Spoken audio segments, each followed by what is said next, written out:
구약 성경 에스겔 47장 6절 말씀부터 12절 말씀까지 봉독하겠습니다. 그가 내게 이르시되 인자야 내가 이것을 보았느냐 하시고 나를 인도하여 강가로 돌아가게 하시기로 내가 돌아가니 강 좌우편에 나무가 심히 많더라. 그가 내게 이르시되 이 물이 동쪽으로 향하여 흘러 아라바로 내려가서 바다에 이르리니 이 흘러내리는 물로 그 바다의 물이 되살아나리라. 이 강물이 이르는 곳마다 번성하는 모든 생물이 살고 또 고기가 심히 많으리니 이 물이 흘러 들어가므로 바닷물이 되살아나겠고 이 강이 흐르는 각처의 모든 것이 살 것이며 또 이 강가에 어부가 설 것이니 엔게디에서부터 에네글라임까지 금을 치는 곳이 될 것이라. 그 고기가 각기 종류를 따라 큰 바다의 고기같이 심히 많으려니와 그 진펄과 개펄은 되살아나지 못하고 소금 땅이 될 것이며 강 좌우 가에는 각종 먹을 과실나무가 자라서 그 잎이 시들지 아니하며 열매가 끊이지 아니하고 달마다 새 열매를 맺으리니 그 물이 성소를 통하여 나옴이라. 그 열매는 먹을 만하고 그 잎사귀는 약재료가 되리라. 아멘. 하나님의 사자로 여겨지는 한 사람이 에스겔 선지자 앞에 섭니다. 에스겔 선지자를 인도하여서 한 건물 앞으로 데려가는데 그 건물은 바로 성전이었습니다. 성전은 동쪽을 향하여 문을 내고 서 있었는데 성전 문에 문지방으로부터 물이 흘러나오기 시작해서 동쪽으로 물이 흐르기 시작합니다. 동쪽으로 흐른 물은 다시 남쪽으로 방향을 바꾸어서 남쪽을 향해 흘러가기 시작하고 그래서 에스겔 선지자를 인도하여 이 성전 문 앞에 세운 그 사람 하나님의 사자는 에스겔로 하여금 물이 어느 정도 깊이까지 찼는지 확인해 보라고 합니다. 그래서 에스겔이 물에 들어갔더니 처음에는 발목, 그 다음에는 무릎, 그 다음엔 허리, 마지막에는 헤엄을 쳐야만 한 발이 닿지 않을 정도로 깊은 강물이 됩니다. 흐르는 물의 양이 점점 많아져서 정말 성전 문지방으로부터 엄청난 물줄기가 콸콸콸 흘러나오기 시작한 것입니다. 이 강물이 어디로 흘러가는 곳일까요? 예루살렘 성전에서 동쪽을 바라보면 동쪽은 요단 골짜기입니다. 요단강이 갈릴리 호수로부터 흘러내려와서 사해로 이렇게 흘러내려가는데 하류 내려갈수록 이 하류에서는 골짜기의 깊이가 깊어집니다. 그래서 큰 강물이 되게 되는데요. 그래서 성전에서 예루살렘 성전에서 동쪽으로 향하여 물이 흐르다가 남쪽을 향하여 방향을 틀었다라고 하는 것은 이 요단강처럼 성전에서 흘러나오는 물이 어디로 흘러 들어간다는 것입니까? 사해로 들어간다는 것입니다. 오늘 말씀에 보면 8절 말씀에 이렇게 말씀하시죠. 이 물이 동쪽으로 향하여 흘러 아라바로 내려가서 바다에 이르리니 이 흘러내리는 물로 그 바다의 물이 되살아나리라. 이렇게 말씀합니다. 사해는 죽은 바다이죠. 그래서 우리가 그 이름을 데드시, 죽은 바다, 그래서 사해라고 부릅니다. 성전에서 흘러나오는 물이 이 죽은 바다에 들어가니까 이 죽어있는 바다가 살아나게 된다는 것입니다. 이 말씀은 성전에서 흘러나오는 하나님의 생명이 우리에게로 와 닿아서 죽은 바다 같은 우리의 심령을 되살려 준다라고 하는 것을 상징적으로 성전에서 흘러나오는 물로 우리에게 가르쳐 주고 있는 것입니다.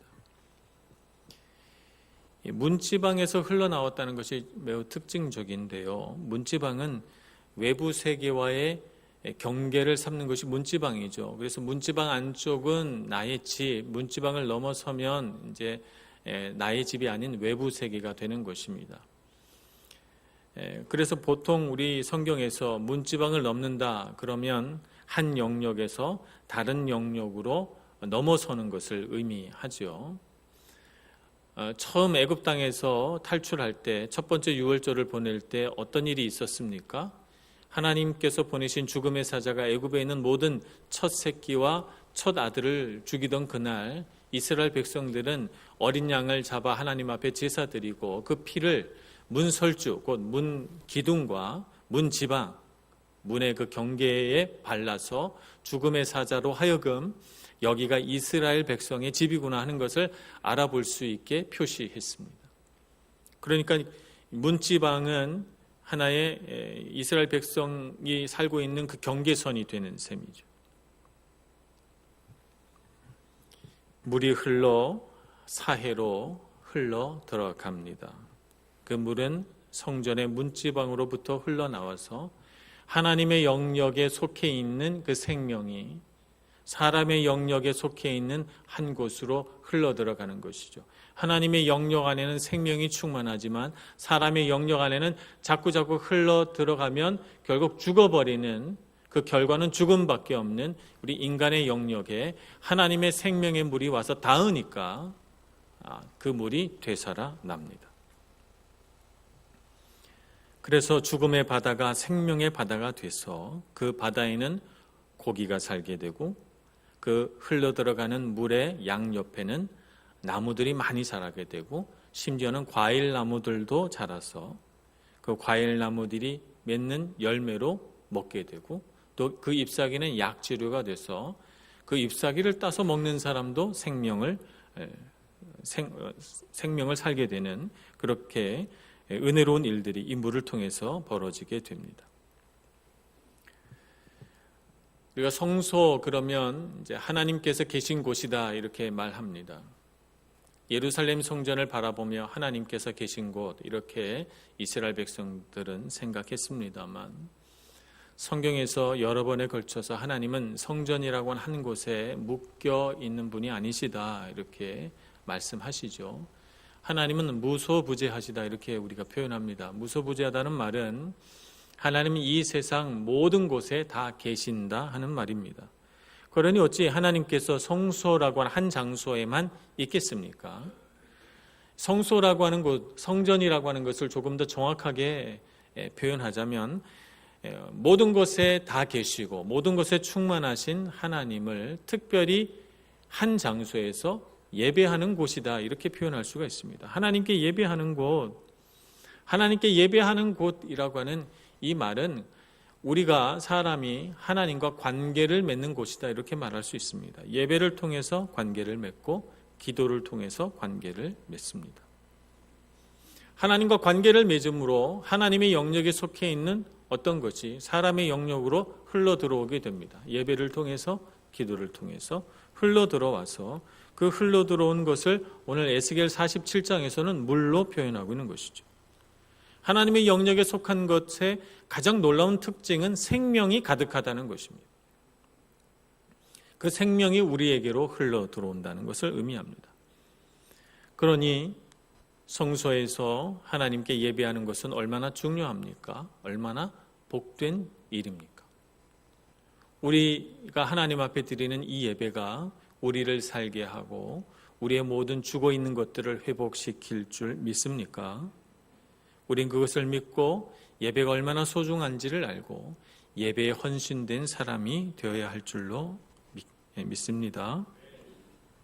캔터베리 대주교였던 윌리엄 템플 주교님은 예배가 얼마나 소중한가라고 하는 것을 그의 글에서 표현하고 있습니다. 제가 잠시 읽겠습니다.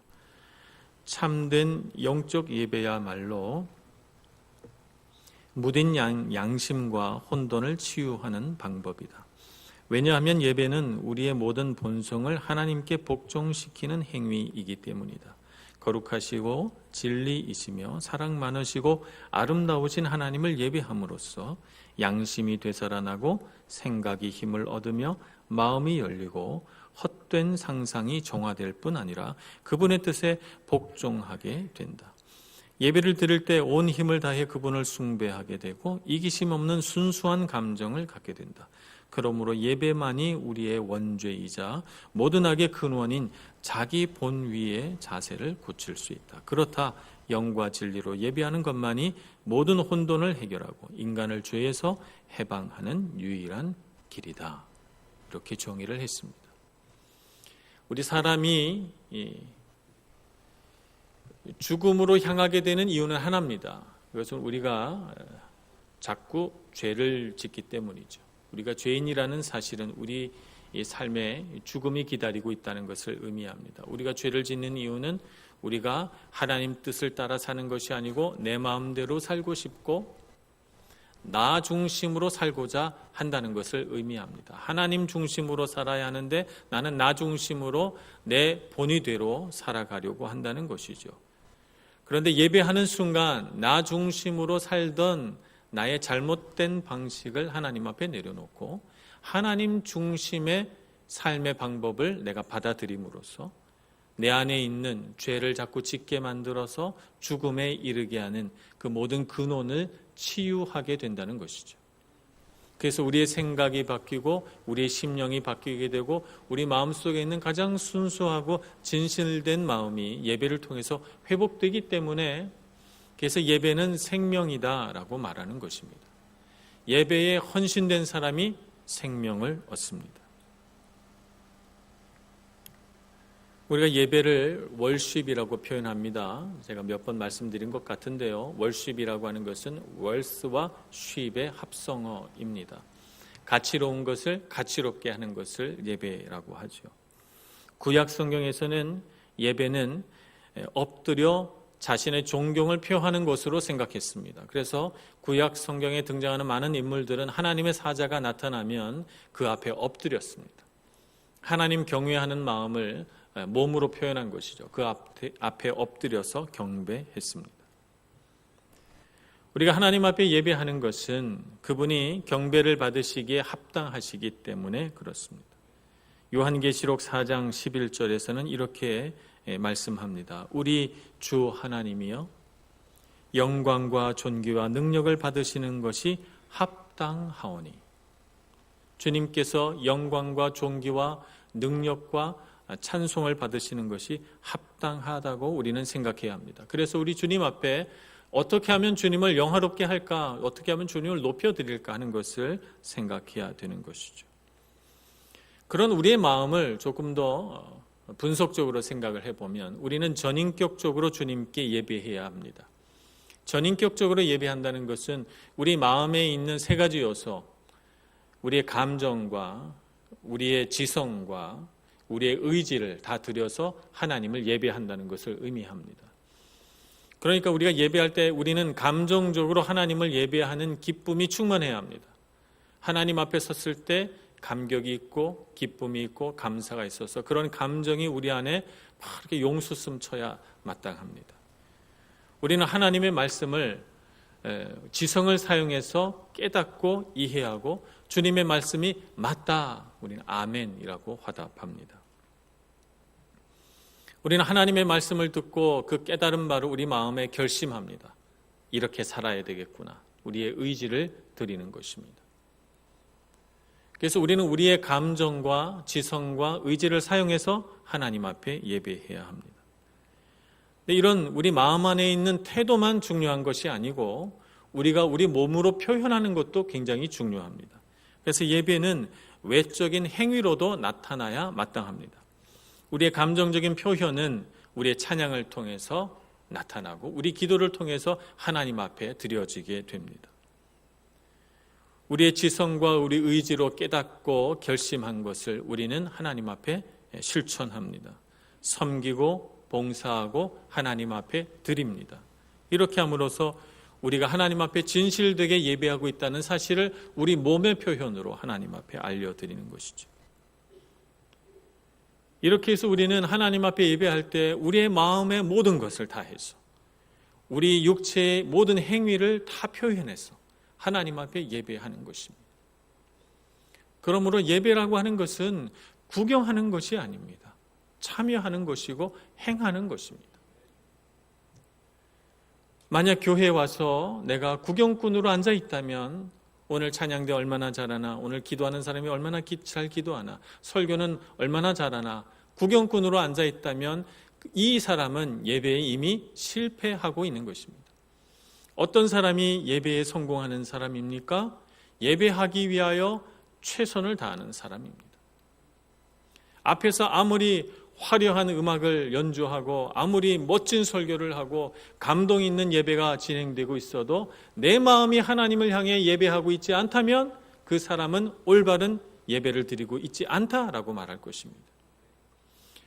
아무리 교회에서 가난하고 볼품없는 예배를 드리고 있어도 예배자의 마음이 하나님을 향해 간절한 마음으로 예배하고 있다면 그 예배자는 하나님 앞에서 예배하는 데 성공하고 있다고 말할 수 있을 것입니다. 예배는 구경하는 것이 아닙니다. 예배는 참여하는 것입니다. 2019년 한 해 동안 참된 예배자가 되어서 주님 앞에 예배자가 되기 위하여 최선을 다하는 저와 여러분이 되기를 소원합니다. 구약 성경에서 예배는 제사로 표현합니다. 레위기에 보면 제사가 5개가 소개되어 있습니다. 속죄제에서부터 속건제, 화목제까지 쭉 소개되어 있습니다만 그 중에 가장 기본이 되는 제사가 번제입니다. 번제는 하나님 앞에 예물로 드린 그 짐승의 고기를 잘라서 그것을 제단 앞에 올려 태워 하나님 앞에 드리는 것입니다. 그래서 이 고기가 완전히 다 타서 제가 되어 없어질 때까지 그 고기를 제단 위에서 태웁니다. 하나님 앞에 다 드린다는 것이죠. 하나님 앞에 온전히 다 드린다는 것을 말합니다. 오늘날 우리의 예배가 번제와 같아야 합니다. 우리의 마음을 다해서 우리의 몸의 모든 표현을 다해서 주님을 예배하는 것이 마땅합니다. 우리가 예배 드릴 때 우리는 하나님과의 관계가 회복이 됩니다. 하나님께서 우리 사람을 지으실 때 마땅히 사람은 이렇게 살아야 한다라고 하나님께서 정해놓으신 생명의 질서가 회복이 됩니다. 그래서 우리의 마음의 생각이 질서 있게 되고 우리의 감정이 균형을 잡게 되고 우리의 의지가 힘을 발휘해서 하나님께서 주신 자유의지로 자발적으로 하나님 앞에 헌신하게 됩니다. 우리의 생각과 마음이 하나님 앞에 순종하게 되기 때문에 하나님의 계획대로 살게 됩니다. 하나님의 계획이 하나님의 방법대로 우리의 삶에 이루어지는 것을 보게 됩니다. 그것이 바로 하나님 앞에 예배 드리는 자의 삶인 것입니다. 구약 성경에는 하나님 앞에 예배를 잘 드려서 성공한 사람들과 하나님 앞에 예배하는데 실패함으로써 인생에서도 실패한 사람들로 나뉘어져서 우리에게 보여집니다. 예수님 앞에 두 여인이 있었습니다. 한 여인은 마르다, 한 여인은 마리아였습니다. 예수님께서 집에 오신다는 소식을 듣고 마음이 기쁜 이 두 자매는 열심으로 예수님을 섬기고자 합니다. 마르다는 열심히 음식을 장만하고 음식을 만들고 또 음료수 준비하고 굉장히 바빴던 모양입니다. 그런데 동생 마리아는 예수님 옆에 앉아서 열심히 예수님 말씀을 듣고 있는 것이에요. 그래서 열심히 일하다 보니 속상합니다. 그래서 예수님을 향해 볼멘 소리를 하게 되죠. 예수님, 내 동생 마리아더러 나에게 와서 내 일을 도우라 하소서, 이렇게 말합니다. 나는 여기서 열심히 예수님 섬기려고 수고하고 있는데 쟤는 저기서 예수님 말씀 편하게 듣고 있네, 이렇게 생각하는 것이죠. 예수님께서 이것도 하고 저것도 하고 다 하려고 하지 말라, 좋은 것을 하라, 이렇게 말씀하시면서 마리아는 좋은 것을 하였다고, 그의 것을 빼앗기지 않을 것이라고 말씀합니다.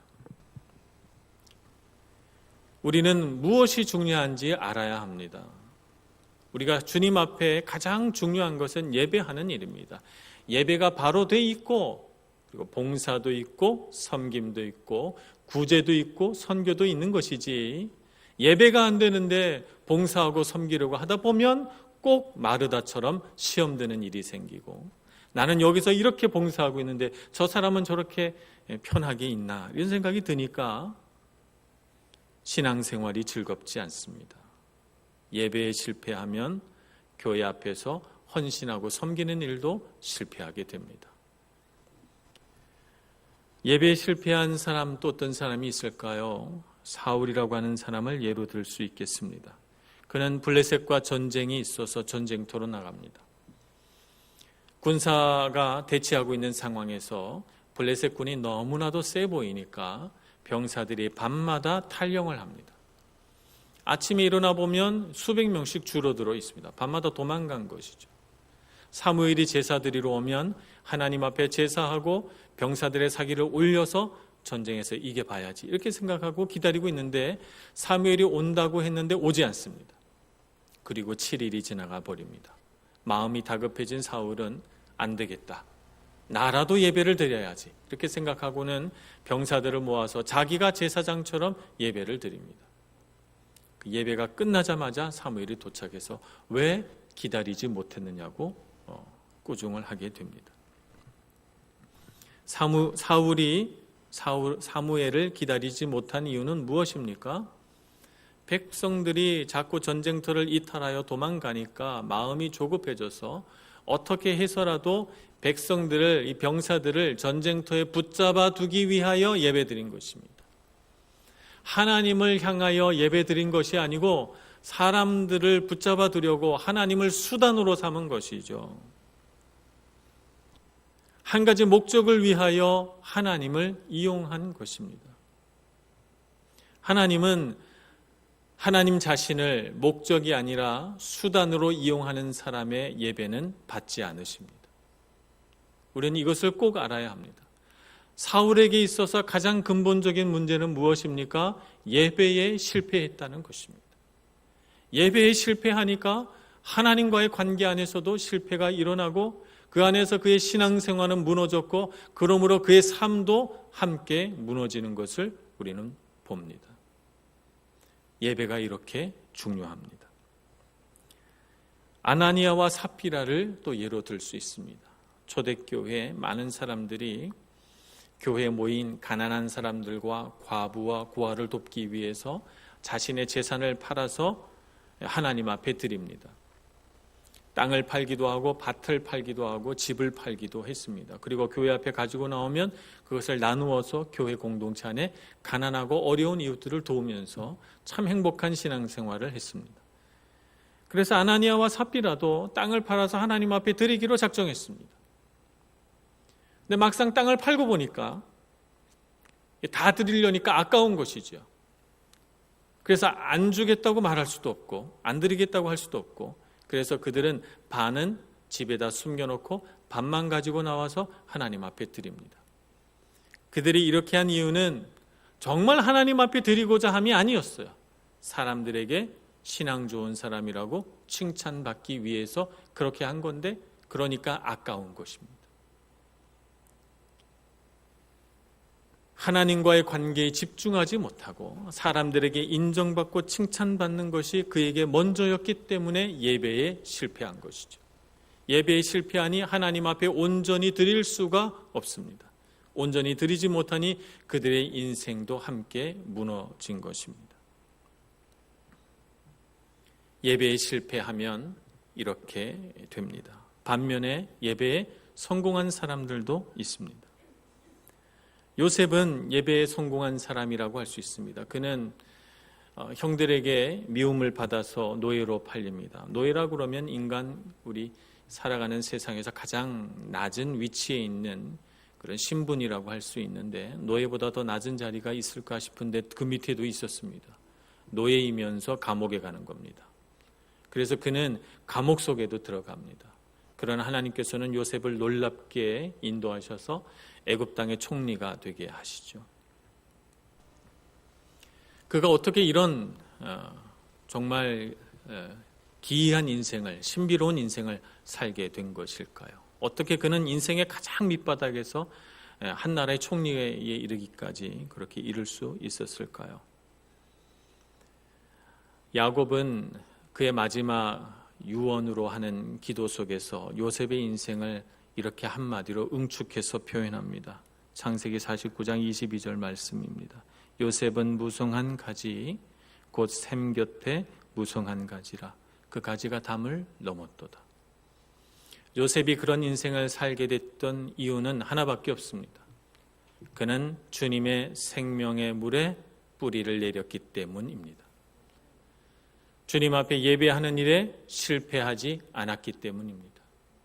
그러나 하나님으로부터 계속해서 공급되는 생명의 물로 채워졌기 때문에 그는 잎사귀가 항상 푸르렀고 노예일 때도 사랑받았고 감옥에 가서도 사랑받았고 한나라의 총리가 돼서도 사랑받았고 그가 이루는 모든 삶에는 생명이 넘쳤습니다. 요셉의 능력이 아닙니다. 요셉이라고 하는 나무가 샘 곁에 심겨져서 그 샘의 뿌리를 박았기 때문입니다. 예배에 성공한 사람은 신앙생활에 성공하고 신앙생활에 성공하면 인생에 성공합니다. 솔로몬은 어떻습니까?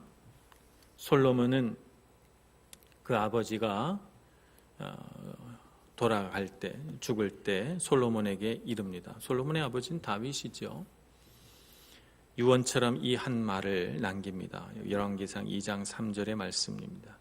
다윗이 솔로몬에게 말합니다. 내 하나님 여호와의 명령을 지켜 그 길로 행하여 그 법률과 계명과 율례와 증거를 모세의 율법에 기록된 대로 지키라. 그리하면 내가 무엇을 하든지 어디로 가든지 형통할지라. 솔로몬은 아버지가 죽어가는 침상에서 이 말을 유언의 말씀으로 듣고 그 마음에 굳게 결심합니다. 그리고 그가 가장 먼저 한 일이 무엇일까요? 왕으로서 가장 먼저 한 일은 하나님 앞에 예배하는 일이었습니다. 그러나 하나님 앞에 제사했습니다. 한 번도 아니고 두 번도 아니고 10번도 아니고 100번도 아니고 1000번을 하나님 앞에 제사했습니다. 제사하고 또 제사하고 주님 앞에 계속해서 제사하며 예배하며 나아갔을 때 하나님께서 그의 예배를 받으시고 감동하셔서 어느 날 꿈에 솔로몬에게 나타나셨습니다. 솔로몬아, 네가 원하는 것이 무엇이냐? 나에게 말하라. 무엇이든지 들어주마. 하나님께서 말씀하셨을 때 솔로몬은 놀랍게도 나는 어리석어 이 백성을 다스릴 능력이 없사오니 하나님 제게 지혜를 주십시오 라고 간구합니다. 하나님께서 이 솔로몬의 마음을 너무너무 기뻐하시고 그의 삶에 지혜뿐만 아니라 능력과 존귀와 부귀까지 다 주셔서 역대 어느 왕과 비교할 수 없는 아름답고 멋진 인생을 살게 됐습니다. 예배에 성공하니까 인생에 성공합니다. 여호수아는 어떻습니까? 여호수아는 너무나도 훌륭한 지도자 모세 다음으로 지도자가 됐습니다. 그는 자신에게 모세와 같은 능력이 있다고 믿지 않았습니다. 그래서 그는 두려웠고 무서웠습니다. 하나님 앞에 나아 기도하고 또 기도했습니다. 그러자 하나님께서 여호수아에게 나타나셔서 여호수아에게 말씀하십니다. 이 율법책을 내 입에서 떠나지 말게 하며 주야로 그것을 묵상하여 그 안에 기록된 대로 다 지켜 행하라. 그리하면 내 길이 평탄하게 될 것이며 내가 형통하리라. 여호수아는 하나님 앞에 예배하는 데 실패하지 않았습니다. 광야에서 백성들이 시험 들고 목이 마르다고 먹을 것이 없다고 불평하면서 자꾸 주님을 떠나는 어리석은 일들을 행할 때 나와 내 집은 하나님만 섬기겠다고 선언합니다. 그리고 하나님께 힘을 다하여 예배합니다. 예배에 성공한 여호수아는 모세에 못지않은 훌륭한 지도자가 되어 가나안 땅을 정복하게 됩니다. 예배가 얼마나 중요합니까? 우리가 사람의 능력으로 내 힘만 가지고 인생을 살려고 하면 우리 인생은 참 무거운 짐들의 연속이고 다가오는 어려운 문제들의 연속이라는 것을 알게 됩니다. 그러나 우리의 모든 인생의 짐을 주님 앞에 내려놓고 예배 드리는데 헌신하면, 예배에 성공한다면 우리는 신앙생활에 성공하게 되고 우리의 삶에도 하나님이 주신 은혜와 복과 형통이 있을 줄로 믿습니다. 예배를 어떻게 드리느냐? 예배의 질이 곧 신앙생활의 질이고 신앙생활의 질이 곧 우리 삶의 질이 되는 것입니다. 예배는 그래서 참 중요합니다. 오늘 성수에서 흘러나오는 물이 우리를 적시기를 소원합니다. 예배를 통해서 하나님의 영역에 있던 생명이 우리를 적시고 우리의 죽어있던 모든 것들을 다 회복시키기를 소원합니다. 물은 깨끗하게 합니다. 사해는 꼭 우리의 삶과 같습니다. 사해는 고인물이기 때문에 죽은 바다가 된 것입니다.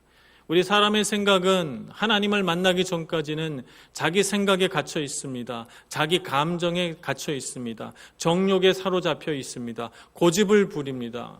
우리는 고인물과 같습니다. 하나님께서 주시는 생명의 물은 고인물이 아닙니다. 흐르는 물입니다. 흐르는 물을 생수라고 합니다. 생수가 흘러들어와 우리를 자유케 합니다. 우리의 생각이 열리게 하고 우리가 고집 부리던 것을 내려놓게 하고 우리로 하여금 관점을 바꾸어서 하나님의 관점으로 보게 하기 때문에 우리는 주님께서 주시는 놀라운 은혜를 경험하게 되는 것이죠. 치유와 자유와 회복을 누리게 되는 것입니다. 물은 우리의 갈급함을 해결해 줍니다. 우리 인생은 참 갈급합니다. 문제를 하나 해결했다고 생각하면 이제는 나에게 행복과 평안이 오겠지. 그렇지 않습니다. 우리 인생에 또 다른 문제가 다가옵니다. 한 고비를 넘고 나면 또 다른 산이 우리 눈앞에 있는 것을 보게 됩니다. 우리 인생은 늘 결핍투성이입니다.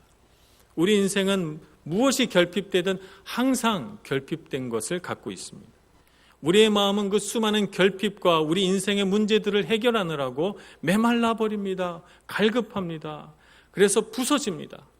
우리는 움켜잡으려고 하는데 가루가 되어버린 우리 인생은 우리 손에 움켜쥐지가 않습니다. 요한복음 4장 14절에서 이렇게 움켜쥐려고 했으나 아무것도 움켜쥐지 못한 메말라버린 한 여인을 만나셔서 예수님은 이렇게 말씀하십니다. 내가 주는 물을 마시는 자는 영원히 목마르지 아니하리니 내가 주는 물은 그 속에서 영생하도록 솟아나는 샘물이 되리라. 주님께서 주시는 물로 우리의 갈급함을 채워야 할 줄로 믿습니다. 우리 인생은 메마릅니다. 주님께서 우리를 적시지 않으시면 우리는 생명을 얻을 수가 없습니다. 주님께서 주시는 물로 시원해지시고 모든 갈급함을 해소하여 메마른 땅이 주님의 은혜의 물로 생명의 땅으로 바뀌는 역사가 일어나기를 축복합니다. 물은 성령 충만입니다. 요엘서 2장 28절에서는 이렇게 예언하십니다. 내가 내 영을 만민에게 부어주리니 물처럼 부어주신다는 것입니다. 영을 부어주신다고 합니다. 너희 자녀들은 장래일을 말할 것이며 너희 늙은이는 꿈을 꾸며 너희 젊은이는 이상을 볼 것이며 라고 했습니다. 우리가 주님 앞에 예배하는 데 성공하면 이 예배 가운데 성령 충만을 주실 것입니다. 우리 찬양을 통하여 우리 예배를 통하여 우리 기도를 통하여 성령께서 우리의 마음을 가득 채우는 것을 경험하게 됩니다. 그러므로 예배에 성공하는 여러분들 되시기를 축복합니다. 예배에 생명을 거시는 여러분들 되시기를 축복합니다. 2019년 한 해 동안에는 우리가 정말 하나님 앞에 올바른 예배자가 되게 하여 어떻게 하면 내 마음을 다 드려 주님 앞에 예배할까? 어떻게 하면 예배에 성공한 사람이 될까를 날마다 고민하고 그렇게 예배에 성공하기 위하여 애써서 한 해 동안 주님께서 주신 모든 은혜가 주님께서 주신 생명의 능력들이 우리 삶을 채워 우리 삶도 성공한 삶을 살아가고 형통한 삶을 살아가고 오늘 회복된 사회와 같이 많은 열매를 맺을 수 있는 그런 삶을 살아가는 저와 여러분 모두가 되기를 소원합니다. 2019년 한 해 동안 주님만을 바라보시는 여러분들 되시기를 바랍니다. 기도하겠습니다. 하나님 아버지, 우리에게 생명 되신 주님을 바라봅니다. 우리가 주님을 예배하며 주님께로부터 흘러 들어오는 생명을 얻기를 소원합니다. 주님 오셔서 우리의 눈과 귀와 마음이 하나님을 향해 서게 하여 주시옵시고 주님만을 바라보게 하여 주시옵소서. 주님께서 채워주시는 생명으로 가득 채워져서 우리 삶에 결코 죽음을 맛보지 않고 주님께서 복 주시고 형통케 하시고 능력 있게 하시는 것을 경험하여 우리 삶으로 주님 앞에 영광 올려드리는 저희들 다 되게 하여 주옵소서. 예수님의 이름으로 기도합니다. 아멘.